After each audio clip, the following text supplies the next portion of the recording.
नमस्कार दोस्तों, आपको पता है दुनिया का सबसे बड़ा जुर्म क्या है? वो जुर्म है किसी के सपनों की हत्या, आकांक्षाओं की हत्या। किसी के सपनों को मार दो, उसके ख्वाबों का कत्ल कर दो, वह इंसान खुद ब खुद मर जाएगा। शरीर में सांसें तो होंगी, दिल में धड़कन भी होगी, लेकिन वो इंसान इस जहां में बस एक जिंदा लाश बनकर रह जाएगा। यही जुर्म इस वक्त हरियाणा की नायब सैनी सरकार कर रही है हरियाणा के युवाओं के साथ। पिछले 10 साल से 47 पेपर लीक हुए और अब MBBS का पेपर भी लीक हो गया।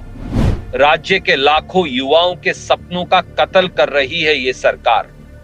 छात्र साल भर दिन रात मेहनत करते हैं, यह लिखकर कुछ बनने का ख्वाब देखते हैं।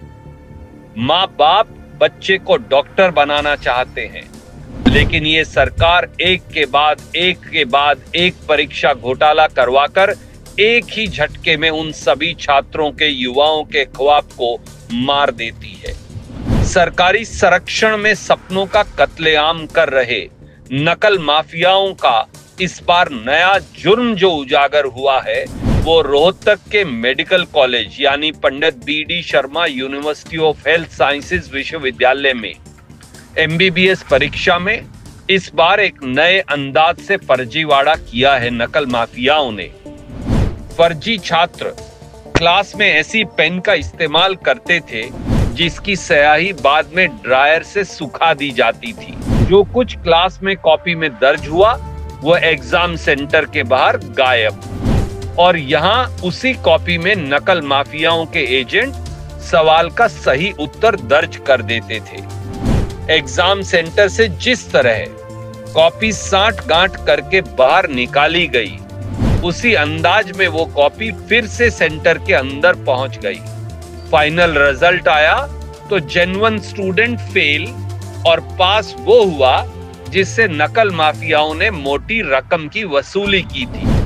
खबरों के मुताबिक इस बार एक विषय का रेट 3 से 5 लाख का बीच था। कोई ये भी कह रहा है कि ये रेट तो 20-25 लाख तक पहुंच गया था। इस बार पूरे मामले का खुलासा हुआ है एक छात्र की शिकायत के बाद। उस छात्र को संयोग से इस पूरे फर्जीवाड़े की भनक लग गई, और जब उसकी शिकायत पर जांच हुई तो नकल माफिया का पूरा तंत्र उजागर हो गया। अब उस छात्र को जान से मारने की धमकी दी जा रही है, आशंकाएं हैं। और पुलिस क्या कह रही है नायब सैनी जी की कि जब हादसा हो जाए तो उसके बाद हमें बता देना। अब विश्वविद्यालय प्रशासन को लीजिए, जो भाजपा सरकार और नायब सैनी सरकार के साथ मिलकर चल रहा है। विश्वविद्यालय प्रशासन ने फर्जीवाड़े में लिप्त 2 कर्मचारियों को आनन फानन में निलंबित तो कर दिया, और आउटसोर्स सेवा देने वाले 3 लोगों पर कार्रवाई करने का स्वांग तो किया, लेकिन सबको पता है कि ये इतना बड़ा नकल माफिया, ये उसके केवल मामूली प्यादे हैं। इन पर कार्रवाई करना बस लोगों की आंखों में धूल झोंकना है। असल माफिया के संरक्षक तो चंडीगढ़ सचिवालय की शहतीरों पर बैठे हैं। यहां आपको बता दूं कि नकल माफियाओं का जो सिस्टम इस वक्त नायब सैनी सरकार के समय सक्रिय है, यही सिस्टम पिछली भाजपा सरकारों यानी खट्टर सरकारों के समय भी सरकारी संरक्षण में छात्रों के सपनों की सरकारी हत्या कर रहा था, और सब आंख मूंदे बैठे थे। भाजपा की सरकार में अलग अलग परीक्षाओं के पेपर लीक हुए थे, उनकी फेहरिस्त लंबी है। उस समय भी दिखावे के तौर पर कुछ लोगों को निलंबित किया गया, जांच समितियां बनाई गई, SIT बनाई गई, लेकिन बताइए आज तक किसी SIT की रिपोर्ट आई? आज तक किसी जांच समिति की रिपोर्ट आई? आज तक किसी बड़े मगरमच्छ को, सफेद पोश को, या बड़े बड़े अधिकारियों को जो नकल माफिया के चेले हैं उन्हें पकड़ा गया? कि सब का जवाब नहीं में है, क्योंकि सब कसूरवार आजाद हैं और बच्चों का भविष्य मंडी में बेच दिया गया। क्यों? सच्चाई ये है कि नकल माफियाओं के सरगना, जैसा मैंने कहा, सत्ता के शीर्ष पर बैठे हुए लोग हैं। सत्ता के कर्णधारों के इशारों पर ही पेपर लीक करवाने, उसे बेचने और उसके जरिए मोटा पैसे बनाने का खेल चलता है और उसमें ऊपर से नीचे तक माल का बंटवारा होता है।